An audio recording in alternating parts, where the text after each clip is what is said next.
Nalo ng Magnolia, kalaban ng Phoenix Fuel Master. Game 1, Magnolia Hotshots versus Phoenix Fuel Master. Highlight ating tunghayan. Sa first, pero dahil dito sa import ng Magnolia na si Tyler Bay, ay nakasagot sila. Talagang nabawal nila ang mabilis na run na ginagawa ng Phoenix. Nakikita nga natin at sobrang init. JB Mokod. Kaya nakuha ng Phoenix ang momentum sa laro na ito.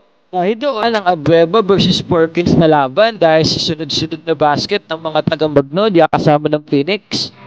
At dito sa quarter din na ito ay sobrang physical ng laban. Talagang hinahayaan lang sila ng referee na maging physical sa kanilang mga plays. Break play sa dakdak ni Tyler Bay.